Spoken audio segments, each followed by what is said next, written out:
तो गाइज आइए हम लोग पढ़ते हैं इंडेफिनिट प्रोनाउन के बारे में। एग्जामिनेशन के दृष्टिकोण से बड़ा ही इंपॉर्टेंट ये प्रोनाउन होता है और खास करके बच्चे इस प्रोनाउन में सिंगुलर और प्लूरल में फंसते हैं।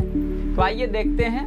तो लिखे हैं words used for nouns in वेग और जनरल मीनिंग। तो ऐसा प्रोनाउन जिसका प्रयोग वो स्पष्ट रूप से नाउन के लिए होता है, ऐसा प्रोनाउन जिसका प्रयोग नाउन के लिए वो स्पष्ट रूप से होता है और निश्चित रूप से होता है, वैसे प्रोनाउन ही गाइज इंडेफिनिट प्रोनाउन कहलाते हैं। फॉर इलस्ट्रेशन जैसे में हमने लिखा है everybody, somebody, nobody, anybody, everyone, someone, none, anyone, everything, something, nothing, anything et cetera are indefinite pronounce.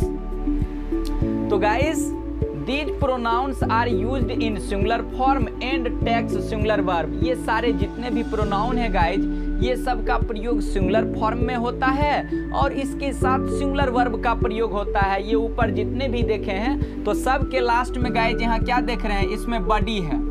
ऊपर वाले रो में बॉडी है, मिडिल वाले में वन है और नीचे वाले में थिंग है। तो गाइज आप ये भी कह सकते हैं कि ऐसा प्रोनाउन जिसका अंत वन, बॉडी या थिंग से होता है उसे इंडेफिनिट प्रोनाउन की कैटेगरी में रखा जाता है। और ये सब के सब गाइज सिंगुलर होते हैं और इसके साथ आने वाला वर्ब भी हमेशा सिंगुलर होता है।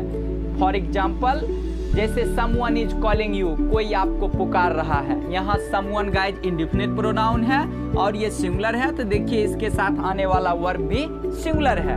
अब लिखे हैं गाइज दो और भी इंडेफिनिट प्रोनाउंस हैं तो बहुत सारे, लेकिन दो उनमें से खास हैं, इंपॉर्टेंट हैं, जिनके बारे में आपको निश्चित रूप से जानकारी होनी चाहिए। वो गाइज प्रोनाउन है ऑल और सम।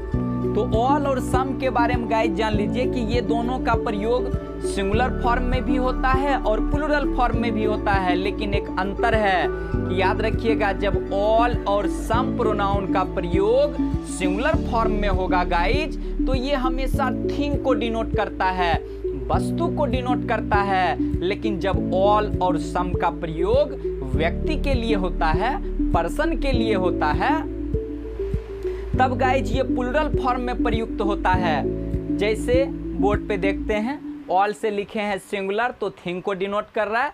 जैसे बोलते हैं ऑल इज वेल, सब बढ़िया है। हो सकता है आपके घर में ढेर सारा खाना बना हो, आपने परोसकर हमें दिया हो और आप हमसे पूछ रहे हैं कि कैसा बना, तो मैंने कह दिया ऑल इज वेल, मतलब सब बढ़िया है।